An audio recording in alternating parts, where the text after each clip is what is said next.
Hi, I'm Carl Weber. Welcome to Video Aided Instructions English Grammar Series. The topic of this program is using verbs correctly. Now, as you may remember, the verb is the most important word in any sentence. It's the heart of the action, kind of like the engine in a car. A lot of the work done by the sentence is driven by the verb. So understanding verbs and using them correctly is very important. In this program, we'll talk about three common trouble areas in using English verbs: verb tenses, irregular verbs, and the subjunctive mood. If you're ready, let's get started.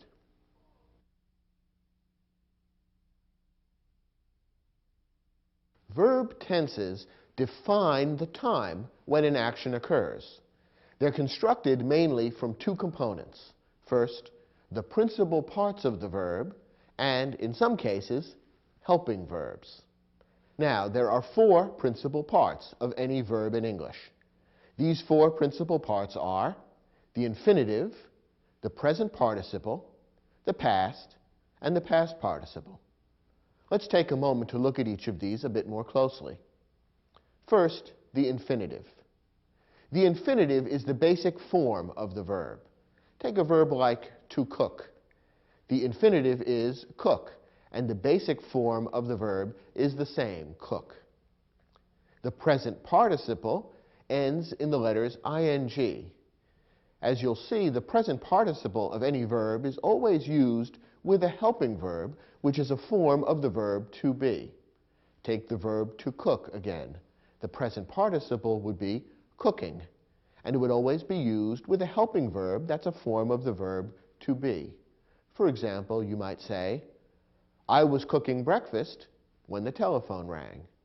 Notice that the present participle cooking is used with the helping verb was, which is a form of the verb to be. Notice, by the way, that the present participle, which ends in ing, looks the same as the gerund. The gerund form of the word cook is cooking. The difference between the gerund and the present participle is the way they're used. As we've seen, the present participle is used as a verb with a helping verb, which is a form of the verb to be. By contrast, a gerund, which looks the same, is used in place of a noun. Therefore, when you see an ing word being used as a noun in a sentence, that's really a gerund, not a present participle. So, for example, I might say, cooking is my favorite hobby.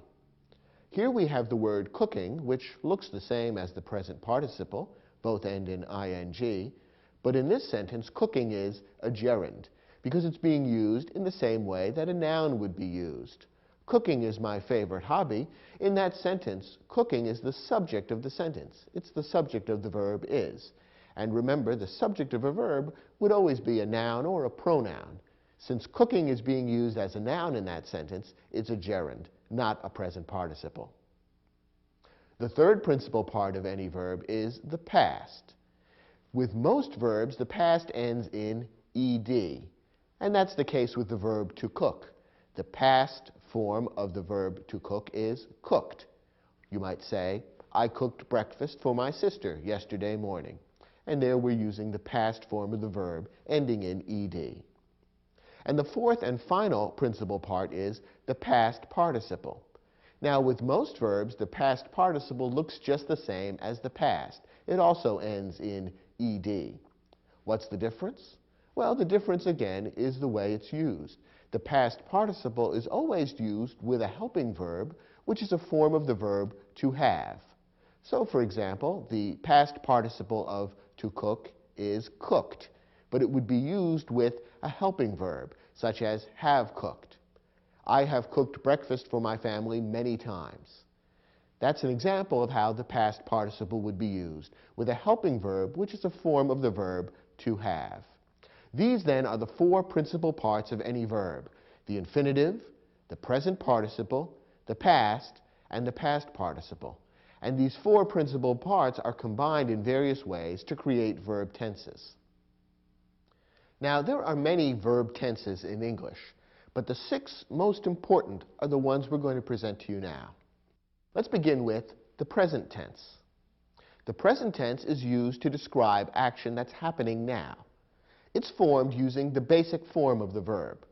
Now, take the verb to cook. Remember, we saw that the basic or infinitive form of the verb is cook. You would use this in creating the present tense of the verb. For example, I cook. I cook breakfast every morning. Describes something that's happening now.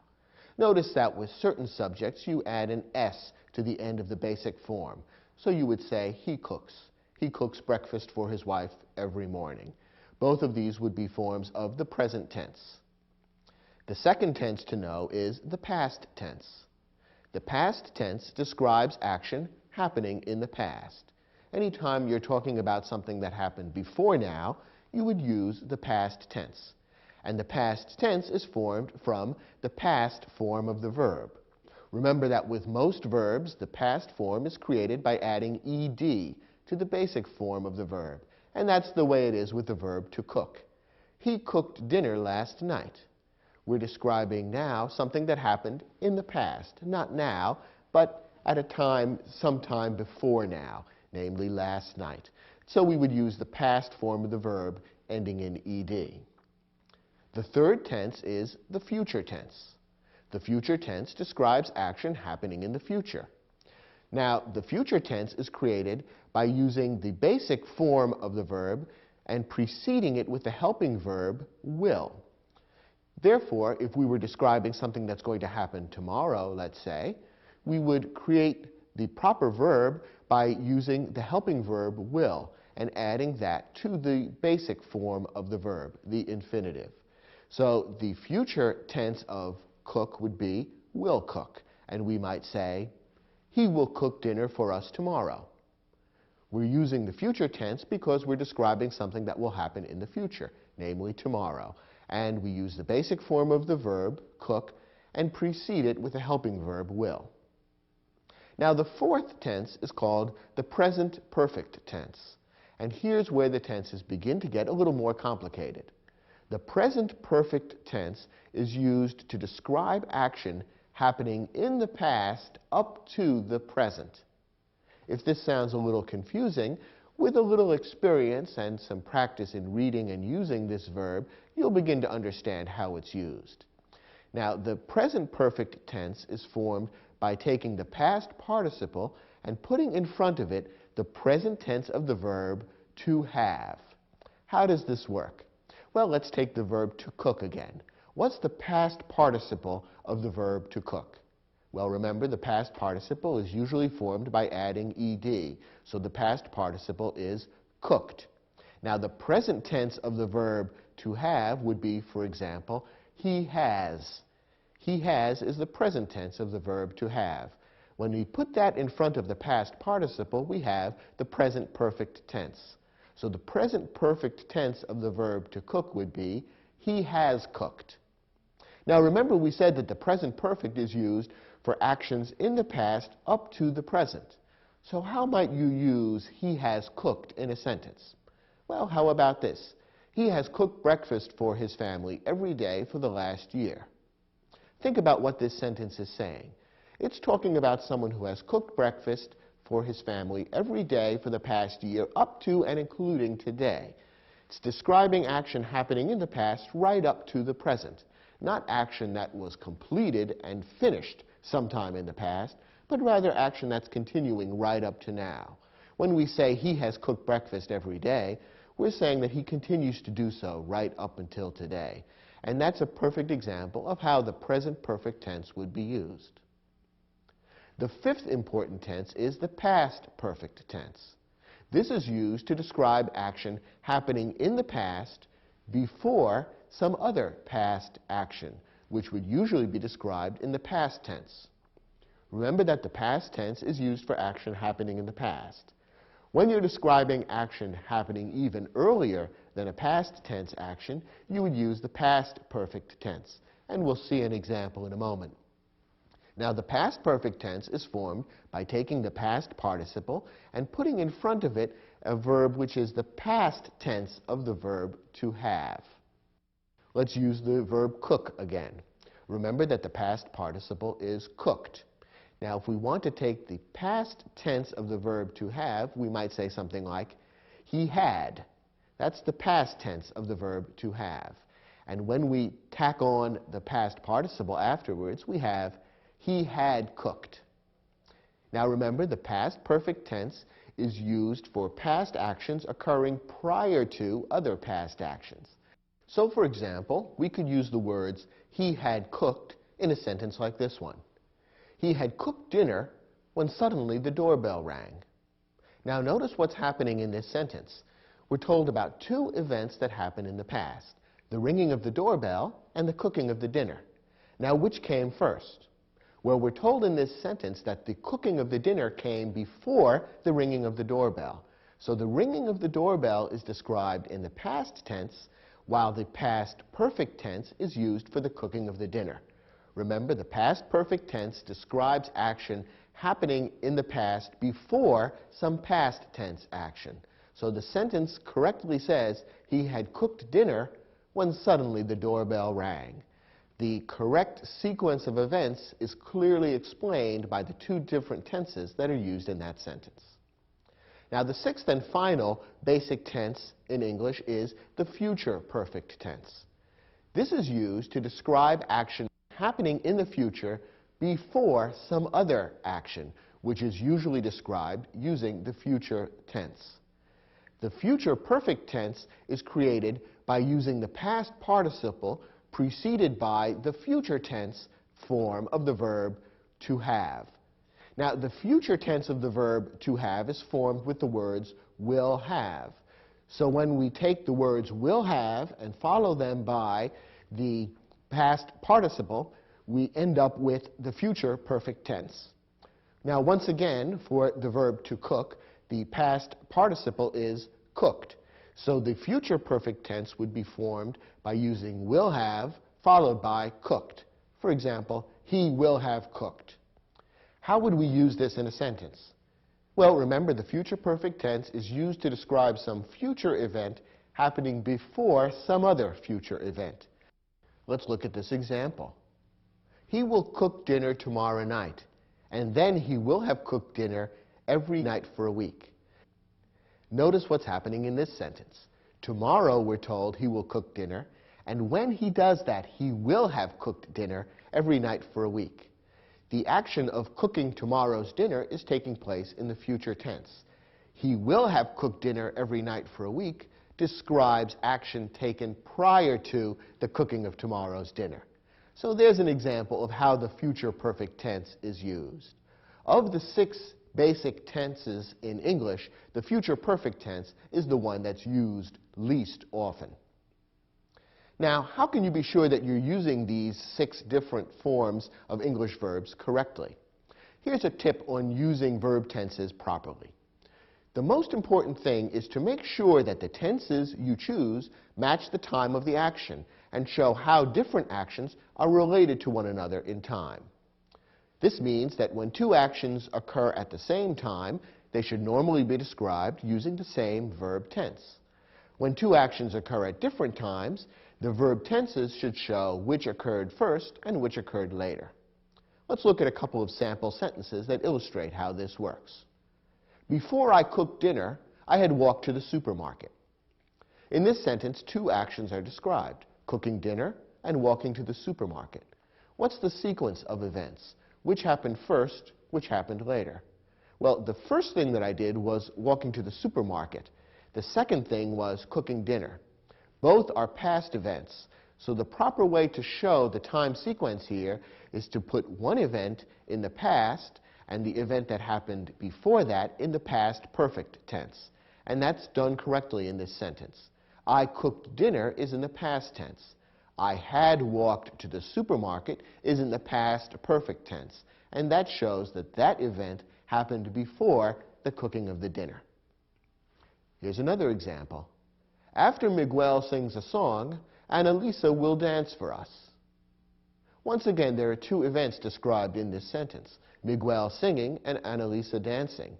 Which is going to happen first and which one will happen second? Well, Miguel singing will happen first, Annalisa, her dance, will happen second. And once again, the tenses are being used correctly here. Miguel sings a song is in the present tense, which tells us that Miguel is singing right now, or perhaps is just about to begin singing. Annalisa's dancing is in the future tense. Annalisa will dance. And that tells us properly that that event is happening after the singing of the song by Miguel. One more example. You will complete your studies next spring. By then, you will have attended over 90 hours of classes. Once again, there are two events described in this sentence. The first event is you're completing your studies. That's described in the future tense because it's something that's going to happen in the future, specifically next spring. You will complete your studies. That's the future tense. Now, what about the attending of over 90 hours of classes? Well, that's something that's going to happen prior to your completing of your studies. After all, attending all of those classes, all of that is part of the process of the studies. So that's an event happening in the future prior to a future tense event. Therefore, it should be set up in the future perfect tense, and that's correctly done in this sentence. You will have attended over 90 hours of class. Will have attended is the future perfect tense, and that tells us that that event is going to happen prior to the completion of the studies. In all of these sample sentences, two events occur, and the proper verb tenses have been selected to make it clear which event comes first and which event comes later. Do you think you have a handle on how these 6 basic English verb tenses are used?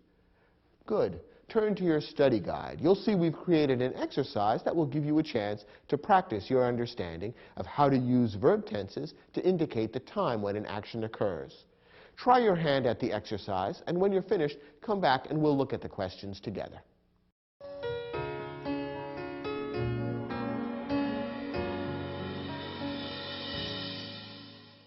Now, in this exercise, you're given several sentences, and in each one a verb is underlined.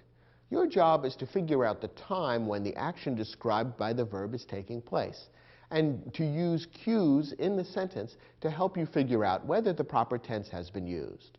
If the wrong tense has been used, your job is to figure out what tense would express the time of the action accurately. Let's look at the first example. I am a student at the Henderson Academy. I study there for the past 2 years. Now, in this sentence, the verb study has been underlined, and study is a present tense verb. It would be used to describe actions taking place right now. Now, is that the correct tense given what's happening in this sentence? Well, there are 2 actions described in this sentence. One is, I am a student at the Henderson Academy. Now, that's a present tense verb, meaning that being a student at the Henderson Academy is something that's happening right now. What about the studying? Is that something that's happening right now? Well, yes and no. Because I'm a student at the Henderson Academy, I am studying there now, but I've also studied there over the past 2 years. The sentence makes it clear that this is an event which took place in the past and is continuing up to today. Now remember, what English tense is used to describe that kind of action? The answer is the present perfect tense. The present perfect tense is used to describe activities that are happening in the past up to and including today. And since the studying is taking place in the past and up to today, we want to use the present perfect tense for that verb. And the present perfect tense, you'll recall, is formed by using the past participle and preceding it with the present tense of the verb to have. The correct form for this verb then would be have studied. That would be the present perfect tense, and the sentence would then read, I am a student at the Henderson Academy. I have studied there for the past 2 years. And now the proper sequence of events is perfectly clear. Let's take a look at the next example. By the time of our arrival in Houston next Sunday, we have traveled over 500 miles. Now in this sentence, again, 2 actions are being described. One is the arrival in Houston, and the other is the traveling over 500 miles. Now, when will these events take place, and what's the proper sequence? Which one will happen first? Which one will happen second? Well, we're told that the arrival in Houston is going to take place next Sunday, so that's a future event. Now, what about the traveling? Is the traveling going to take place before or after the arrival? Well, the traveling will take place before the arrival, because after all, we have to travel before we can arrive. So the traveling 500 miles is a future event that is taking place prior to some other future event. And therefore, we want to use the future perfect tense.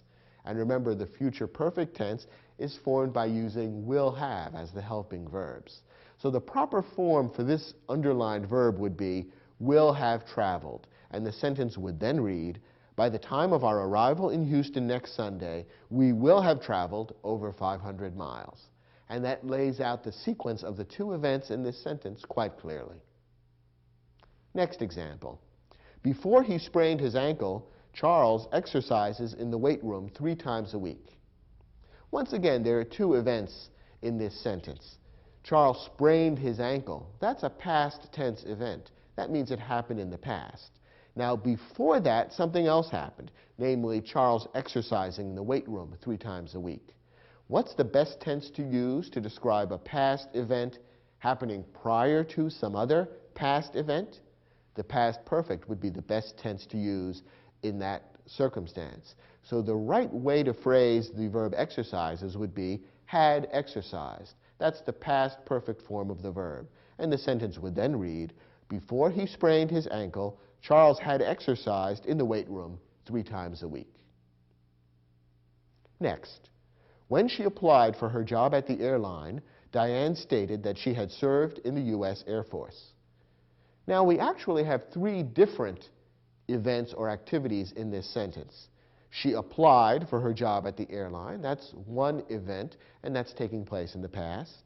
Diane stated, so Diane stated or said something, that's another past event, and that took place at the same time as the application. And that makes sense. Part of the application for the job is explaining about her background. So she applied, she stated. Those are 2 past tense events, both described using the same verb tense and both describing events in the past happening more or less simultaneously at the same time.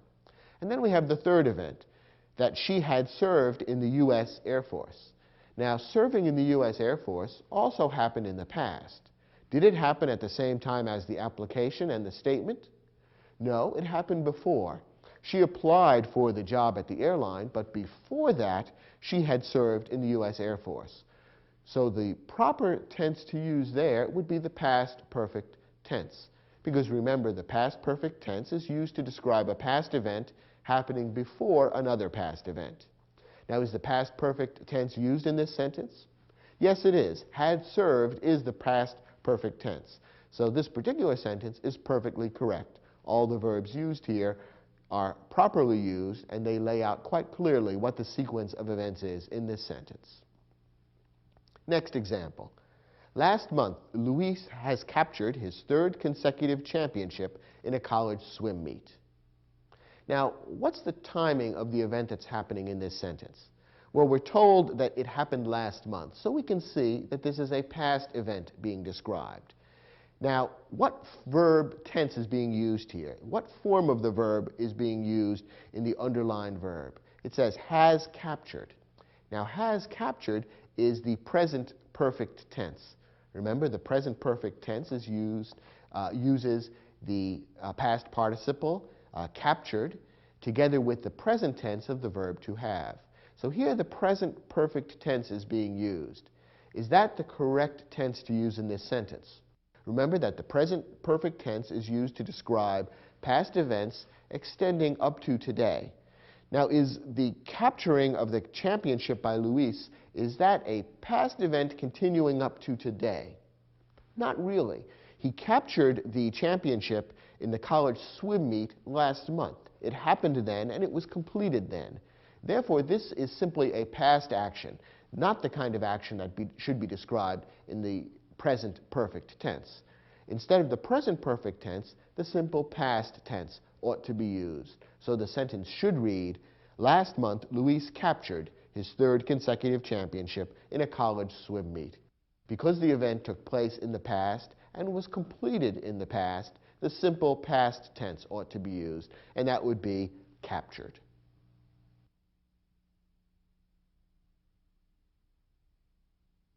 So far in this program, we've talked about the 6 most important verb tenses in English. And we've seen that all 6 of those verb tenses are formed using the 4 principal parts of any verb. And remember, those 4 principal parts are the infinitive, the present participle, the past, and the past participle. Now, in this lesson, we're going to talk about one tricky element in English, which is the fact that not all verbs form their past and their past participle by simply adding ed to the basic form of the verb. It would be a simpler world if that were the case. But in English, there are a number of verbs that are called irregular verbs. Irregular verbs have past and past participle forms that are not made by adding ed. Well, how are the past and past participle forms of irregular verbs created? What's the rule? Unfortunately, there is no rule. There are many different irregular verbs, and they form their past and past participle forms in a variety of ways. In some cases, the past and past participle forms are one and the same. In other cases, they're different. And there's no one rule that explains how they're formed. Unfortunately, you simply have to study and learn the irregular verbs by memorization and practice. It's one of the things in English that makes learning the language a little bit tricky for people who didn't grow up speaking English. But I'll let you in on a little secret. Even people who grew up speaking English do sometimes find irregular verbs tricky to form and use. So you're not alone if you find this to be a challenge in using English correctly. Now, the most important irregular verb is the verb to be. It's important because it's used so often. The principal parts of the verb to be are be, being, was, and been. Be is the infinitive, being is the present participle, was is the past, and been is the past participle. Now, all the forms of the verb to be are a little bit complicated, confusing, and rather unexpected. So in your study guide, we've provided all the basic forms of the verb to be in the 6 most common English tenses. When you take a verb and provide all the basic forms of it, that's called conjugating the verb. So turn to your study guide and you'll see we've provided a complete conjugation of the verb to be. In some cases, you might feel that this is very simple and basic and you understand exactly how to use the verb to be. On the other hand, you may find this tricky and you may need to study and practice this. Based on your own background, devote some time to studying the conjugation of the verb to be if you need to in order to use the verb correctly. Now, we've also provided in the study guide a list of many of the most commonly used irregular verbs. And I'd like you to look at that list as well. The chances are good that some of the irregular verbs on this list are familiar to you, and you know well how to form the 4 principal parts. In other cases, however, you may find some of these irregular verbs unfamiliar to you, or you may feel that you're not really sure which part to use in what type of sentence. Therefore, studying the list that we've provided in the study guide should be helpful to you. Make sure in particular that you distinguish between the past and the past participle forms of the irregular verbs, because that's where many people trip up. The 2 most common mistakes that people make in using irregular verbs are the following. First, many people make a mistake by constructing the past or the past participle regularly. In other words, they treat the irregular verb as if it were a regular verb. Now remember, the past and the past participle forms of regular verbs are created by adding ed to the end of the infinitive or basic form of the verb. If you take an irregular verb and simply add ed in an attempt to turn that into the past or the past participle, you've treated the irregular verb as if it's regular, and what you've created is not proper English. Take a look at this sentence. Henri bringed his girlfriend to the movies. Now, in this sentence, the verb to bring is being used, and that's an irregular verb. However, the person who's created this sentence has made the mistake of creating the past form of the verb as if bring were a regular verb. He has simply added ed and turned bring into bringed. Unfortunately, that's not correct. Since bring is an irregular verb, we have to look at our study guide in order to determine how the past form of the verb would be created. And the past form of bring is brought. So the sentence ought to read, Henri brought his girlfriend to the movies. The incorrect form, bring, is the kind of thing that's commonly used as a mistake in English. Here's one more example. Maria has driven a taxi for the past 2 months. Now here the verb is has drived. This is the present perfect tense. And remember, the present perfect tense would be formed using the present tense of the verb to have together with the past participle, in this case of the verb to drive. Once again, drive is an irregular verb, and therefore we can't create the past participle simply by adding ed and turning it into drived. That would be correct if drive were a regular verb, but since drive is an irregular verb, that's not correct.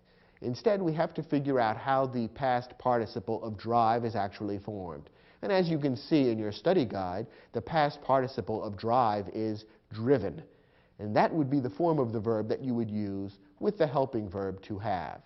The sentence correctly should read, Maria has driven a taxi for the past 2 months. So once again, remember that irregular verbs form their past and past participle forms not simply by adding ed, but in different and somewhat unpredictable ways. You've got to memorize those special forms and use them correctly in sentences. The second type of error that people commonly make with irregular verbs is using the past where the past participle should be used, or vice versa. Remember that the past form of the verb is used by itself, whereas the past participle is always used with a helping verb, namely a form of the verb to have. You want to keep the past and the past participle separate in your mind and not use one where the other is called for. Take a look at this sentence. By tonight, I will have did all the research for my report. Now, in this sentence, the author is trying to use the future perfect tense, and that would be the correct tense to use to describe something that's going to happen in the future prior to some other specified time or event in the future. So the future perfect tense is fine. But remember, the future perfect tense needs to include the past participle of the verb. In this case, the verb to do is being used, and the wrong form of the verb has been inserted here. Instead of the past participle, the author of this sentence has used the past form of the verb to do, which is did. Instead, the past participle needs to be used, which is done. That would be the correct form of the verb to use with the helping verb, done rather than did. And then the sentence would correctly read, by tonight I will have done all the research for my report. The author of this sentence confused the past with the past participle and therefore created a wrong sentence.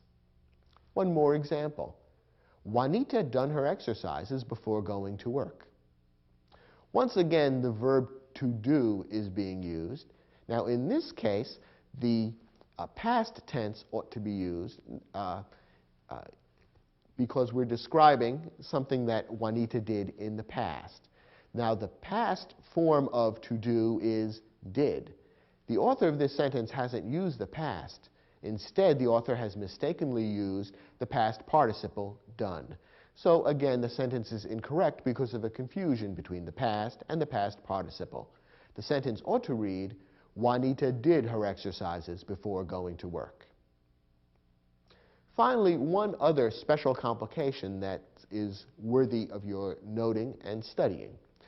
There are two irregular verbs that are often confused and therefore cause many mistakes in English.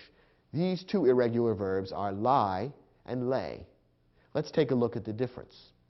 Lie is an irregular verb that is intransitive.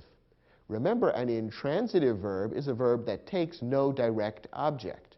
In other words, the action of the verb to lie isn't passed along to something that receives the action. Instead, you just lie, period. There's no object which receives the action of the lying. The principal parts of the verb lie are lie, lying, lay, and lain. Lie is the present tense.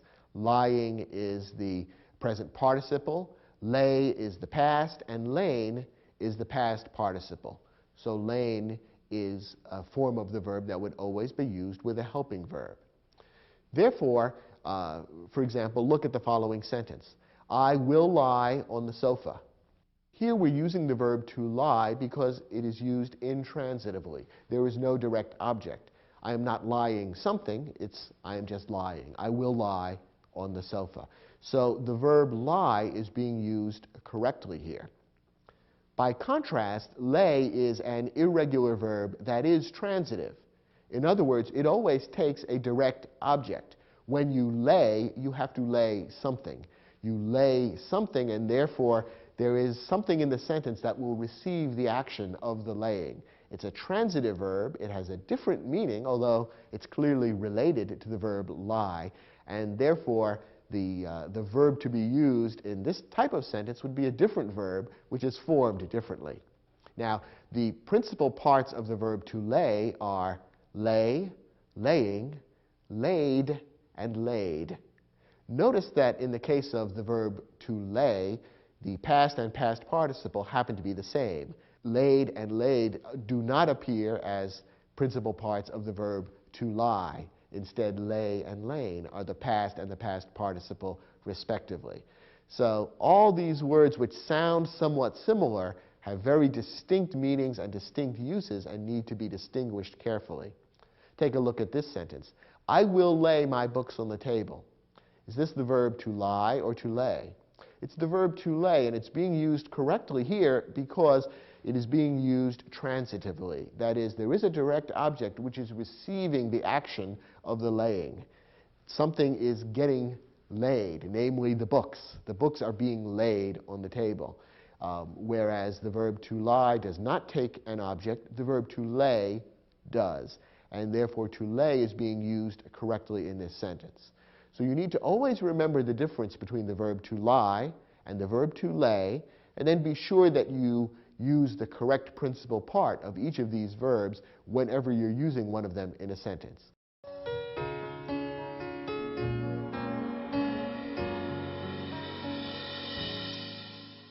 In each of these sentences, an irregular verb is used and underlined. Your job is to decide whether the irregular verb that appears in the sentence is correct, and if not, to figure out what form of irregular verb would make the sentence correct. Let's look at the first example. The mechanic examined the car and discovered that the accident had broken its rear axle. Now, in this sentence, there are three separate events: the examining of the car, the discovery, and the breaking of the rear axle. What is the sequence among these events?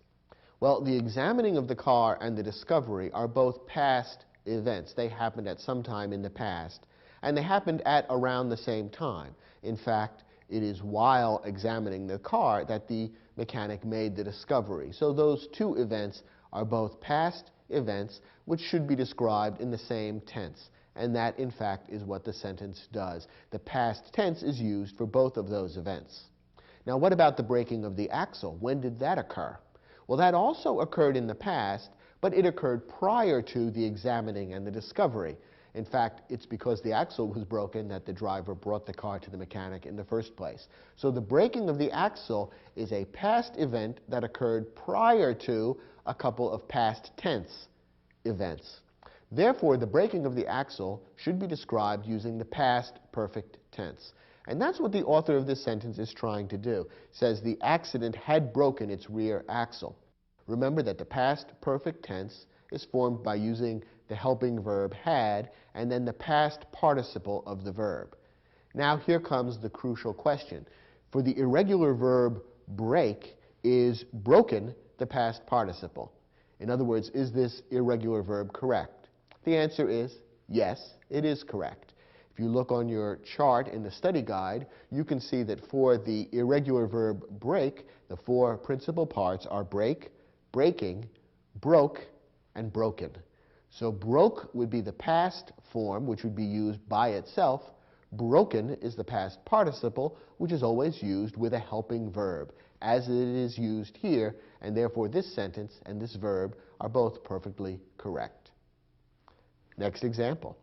Last January, 30 members of the Polar Bear Club swum in the frigid waters of Long Island Sound. Maybe you've heard of the Polar Bear Club. It's a group of men and women who like to swim in very cold temperatures. Now here, the irregular verb swum has been underlined, and the question is this correct or not? First of all, what tense are we dealing with? Well, we're talking about something that happened last January, so this is a past event, and therefore the past tense ought to be used. And the past tense is formed simply from the past principal part of the verb. Now, is swum the past form of the verb to swim? No. Perhaps it sounds wrong to you, but if it doesn't, look it up in your study guide and you'll see that the past form of the verb swim is swam. The four principal parts of swim are swim, swimming, swam, and swum. So swum is in fact the past participle, and it would always be used with a helping verb, never by itself. In this sentence, there is no helping verb. The past form is needed, not the past participle, so the verb ought to be changed to swam. Next, by the time Gary arrived at the restaurant, Maria had went home. Here again we have two events happening in the sentence. The first event that's mentioned is Gary arriving at the restaurant, and that's described in the past tense. Before that was the time when Maria went home. Therefore, we want to describe this past event which occurred before a past tense event using the past perfect tense. And the past perfect tense would use the helping verb had followed by the past participle. The verb in this case is go. Is the past participle of go went? No, it isn't. Once again, perhaps you can hear that this is wrong. If not, look it up in your study guide, and you'll see that the past participle of go is gone, and that's what ought to be used in this sentence. The past participle is the form that's always used with a helping verb. Instead, the author of this sentence has confused the past with the past participle and has used the past instead of the past participle. Remember, the past would always be used by itself, the past participle with a helping verb. The four principal parts of the verb to go are go, going, went, and gone. And in this case, the past participle gone ought to be used, and the sentence would then read, by the time Gary arrived at the restaurant, Maria had gone home. And that would be correct. Next example.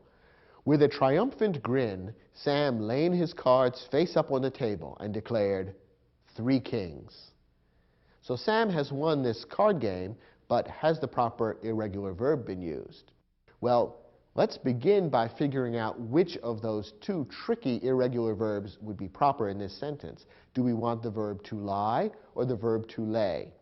Well, remember, the verb to lie is an intransitive verb that doesn't take a direct object. The verb to lay is a transitive verb that does take a direct object.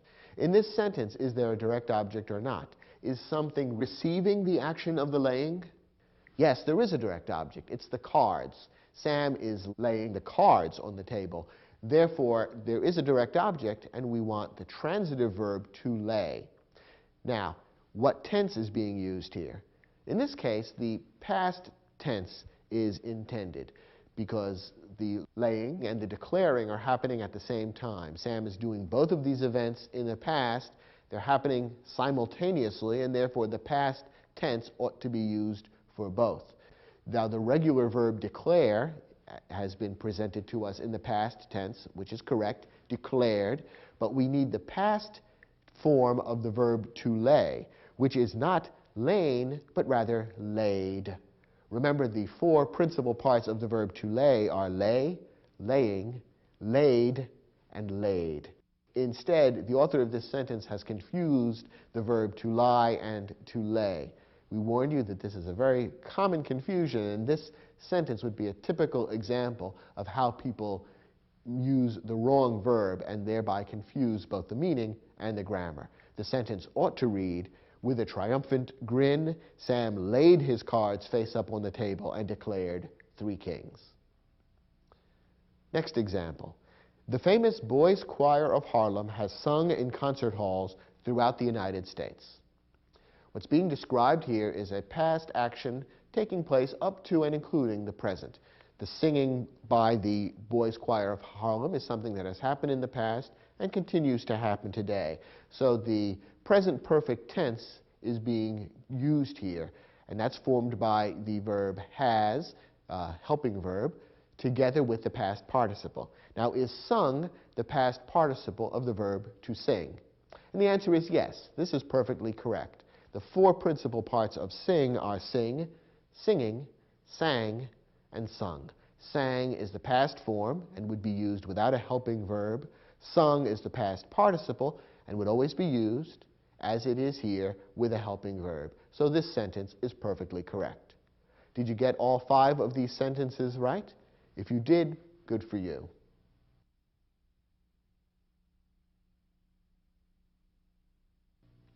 Here's another topic that many native speakers of English find difficult, namely the subjunctive mood. Now, the subjunctive mood is a particular way of using verbs that's rather rare. There are just 2 specific purposes for which the subjunctive mood is used, and in each case, the form of the verb is slightly different. If you can master these 2 purposes of the subjunctive mood and understand how to form the verb correctly in each case, you'll be an expert. First, the subjunctive mood is used to express a formal request or recommendation in a clause beginning with the word that.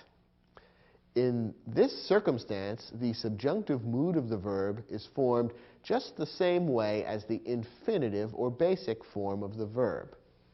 Here's an example that illustrates how this works. She asked that the workers complete their reports by the end of the day. Now, this sentence, you'll notice, is expressing a formal request or recommendation. She, whoever she is, perhaps she's the boss in this particular company, she is asking that the workers do something. So she is expressing a request or a recommendation. And notice that what she is asking them to do is described in a clause beginning with the word that. She asked that the workers do something, etc. Now, the verb that appears in the that clause needs to be in the subjunctive mood. And that verb is complete. Now, remember we said that when you are expressing a formal request or recommendation in a clause beginning with the word that, you would form the subjunctive mood by simply using the infinitive or basic form of the verb. Now, the verb in this case is complete. That is the basic or infinitive form. So the proper form of the verb in this case, this example of the subjunctive mood, is simply complete. So the sentence is correct as we just read it. She asked that the workers complete their reports by the end of the day. So this is the first illustration of how the subjunctive mood might be used in English, to express a formal request or recommendation in a clause beginning with that. And the verb in the that clause should simply be in the infinitive or basic form. Now, the second way in which the subjunctive mood is used is to describe an unreal or doubtful condition. In other words, to describe something that isn't true or is unlikely to be true. Very often, although not always, this is in a clause beginning with the word if.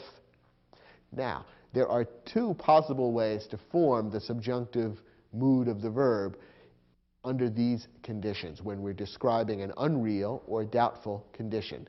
Here are the 2 ways. First, if we're talking about something happening now, in other words, in the present, then the subjunctive mood verb looks the same as the past tense of the verb.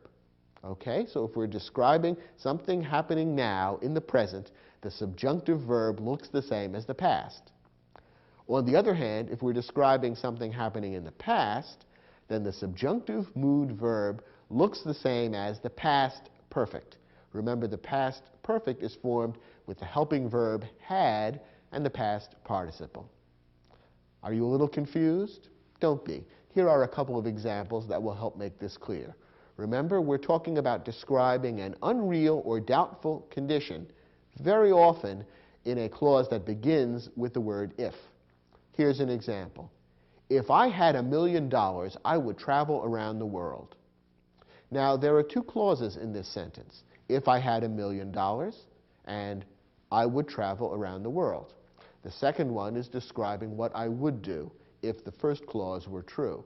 Now, the first clause is describing an unreal or doubtful condition. We can tell from reading this sentence that, unfortunately, it's not true. I don't have $1 million, and that's why I'm speaking with you rather than traveling around the world. So that first clause is describing an unreal condition. It begins with if. This is a perfect circumstance in which to use the subjunctive mood. Now, remember we said under these circumstances, the subjunctive mood could take one of two forms. If we're describing something happening now, it should look the same as the past tense. Is this happening now? Yes, it's talking about what I would do today if I had $1 million today. So this is the present tense. So the clause describing the unreal condition should contain a verb that looks the same as the past tense verb. The verb we're talking about here is have, and the past tense of have is had. So the correct verb here is had. If I had $1 million. It looks the same as the past tense of the verb to have, but in this case it's expressing the subjunctive mood because it's describing a condition which is unreal or doubtful. So this sentence is perfectly correct. If I had $1 million, I would travel around the world. Here's another example.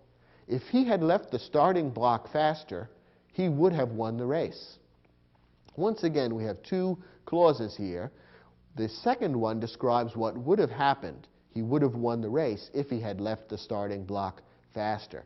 So the second clause describes what would have happened if the first clause had been true. Once again, the first clause is describing an unreal or doubtful condition, something that didn't happen. He didn't leave the starting block faster. This is describing something that's unreal. Once again, it happens to be in a clause beginning with if, which is often the case, although not always. So here we have an unreal condition being described. We want the subjunctive mood. Once again, to determine the correct form of the subjunctive mood, we have to think about whether we're describing something happening now or in the past. Well, in this sentence, we're describing something happening in the past. The race was in the past. He lost the race.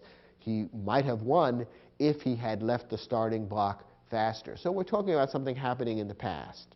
And remember, we said a moment ago that to create the subjunctive mood in the past, we want to use a verb that looks the same as the past perfect. The past perfect is formed with the helping verb had and the past participle of the verb. Here we're talking about the verb to leave, and the past perfect form of the verb to leave is had left. So had left is the subjunctive mood verb for this particular sentence, since we're describing an unreal condition and we're describing something from the past. So the sentence correctly reads, if he had left the starting block faster, he would have won the race. One confusion that people sometimes fall into is writing an if clause describing an unreal or doubtful condition. They throw in the helping verb would sometimes, and that's not right. When you're writing this if clause, you use the subjunctive mood verb and you don't use the helping verb would. So, for example, sometimes people might say, if he would have left the starting block faster. That's incorrect. That's not the right way to form the subjunctive mood. Notice that the verb would does appear in the other clause. He would have won the race. And that's the correct use of the helping verb would. But in the if clause, you use the subjunctive mood, which doesn't include the helping verb would. So avoid that little error that people sometimes fall into. So this is the subjunctive mood. Perhaps you can tell that it's not used that often in English because it's not terribly often that people either express a formal request or recommendation in a clause beginning with the word that, or that they describe an unreal or doubtful condition, often in a clause beginning with the word if. Those two things don't come up in the English language all that often. When they do, however, the subjunctive mood ought to be used, and now you know the right way to form it. So review this lesson from time to time and make certain that on the few occasions when you do need to use the subjunctive mood, you form it correctly. In your study guide, there's an exercise that will let you practice your understanding of these rules about using the subjunctive mood. Try the exercise, and when you're finished, let's look at the questions together.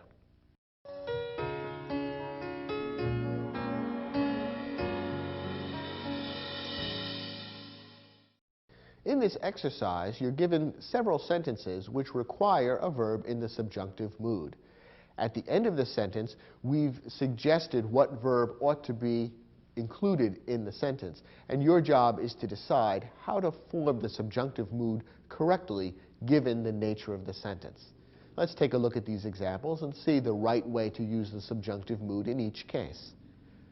If the captain blank that the storm was coming, he would have insisted on returning to port. And the verb that we want to insert in the blank is the verb to know. Now here the subjunctive mood is needed because we have an unreal or doubtful condition being described in the first clause of the sentence. And it is a clause beginning with if, which is one of the most common ways of describing an unreal or doubtful condition. The captain did not know that the storm was coming, so we're describing something that was unreal. His knowledge of the storm didn't really happen. We want to describe this then using the subjunctive mood. And remember, in order to determine the proper form of the subjunctive mood in a sentence like this, we need to know whether we're talking about something happening now or in the past. Well, in this case, the sentence is describing something happening in the past. He would have insisted on returning to port. That tells us that this is something that happened yesterday or before that. It's not something happening now. So we want the past tense, and remember the past tense of the subjunctive mood would look the same as the past perfect. We want to use, therefore, the helping verb had together with the past participle of the verb to know. So the proper subjunctive mood verb to insert in the blank here would be had known. And the sentence would then read, if the captain had known that the storm was coming, he would have insisted on returning to port. Next example. Although Paul has a successful career as a lawyer, he still wishes he blank a rock musician. And the verb to insert in place of the blank is a form of the verb to be. Now here an unreal condition is being described, although notice it's not an if clause. Occasionally an unreal condition may be described in a clause that doesn't begin with if. But you can see that it is an unreal condition because it is obvious that Paul is not a rock musician. He's a lawyer. He wishes that being a rock musician was true, but that is not true. So therefore we're describing an unreal condition and we want the subjunctive mood. Once again, to decide the proper form of the subjunctive mood verb, we need to ask whether we're describing something happening now or in the past. In this case, the sentence is describing something that's the case now. Paul today is a lawyer, and Paul today wishes that being a rock musician was his career. So therefore, we're describing something happening now, and therefore the subjunctive mood verb ought to look like a past tense verb. So we would use the past form of the verb and insert that to make the subjunctive mood. The verb to be inserted here is be, and the past form of the verb be is were. So the sentence would correctly read, although Paul has a successful career as a lawyer, he still wishes he were a rock musician. It looks the same as the past tense of the verb, but in fact it's the present subjunctive. Next example. The doctor recommended that Andrea blank a diet restricted to low salt, low fat foods. Here we have the different other use of the subjunctive, namely to express a formal request or recommendation in a clause beginning with the word that. And in fact, the word recommended is used here, which gives you a very broad hint that a formal request or recommendation is being expressed here. And there is the word that introducing the clause. Now in this type of subjunctive situation, we simply use the infinitive or basic form of the verb. It doesn't matter whether we're talking about past or present in this case. When the subjunctive mood is being used in this form, we simply insert the basic or infinitive form of the verb. So in this case, the infinitive eat is exactly what we insert. And the sentence would now read, the doctor recommended that Andrea eat a diet restricted to low salt, low fat foods. And that's the correct form of the subjunctive mood for this sentence. Next, wouldn't you be happy if you blank the next race? and the verb to be inserted is win. Now, once again, we have an unreal or doubtful condition being described, and an if clause is involved. The person who is speaking this sentence doesn't think it's necessarily going to happen that the person she or he is speaking to is going to win the race. The person may win the race or may not. It's a doubtful condition at best. So we have an unreal or doubtful condition being described, and therefore we want the subjunctive mood verb to be inserted, the subjunctive form of the verb win. Now, are we talking about a present or past event taking place here? Well, we're talking about now. We're saying you would be happy if you win the next race. We're talking about something happening now, not in the past. So therefore, we want the present subjunctive, which, remember, looks the same as the past tense form of the verb. What's the past tense form of the verb win? Won. So we simply insert the verb won, and the sentence would correctly read, wouldn't you be happy if you won the next race? Last example. The new law passed by the City Council requires that the mayor blank a budget for approval no later than April 1st. And the verb to be inserted is submit. Now here again we need the subjunctive mood because the sentence is expressing a formal request or recommendation in a clause beginning with that. Notice the word that there, and in this case it's being couched as a requirement of the law. It is requiring that the mayor do something. So the verb expressing what the mayor needs to do should be in the subjunctive mood. And again, for this use of the subjunctive mood, the verb should look just the same as the infinitive or basic form of the verb. So we simply insert the infinitive submit, and the sentence would correctly read, the new law passed by the City Council requires that the mayor submit a budget for approval no later than April 1st.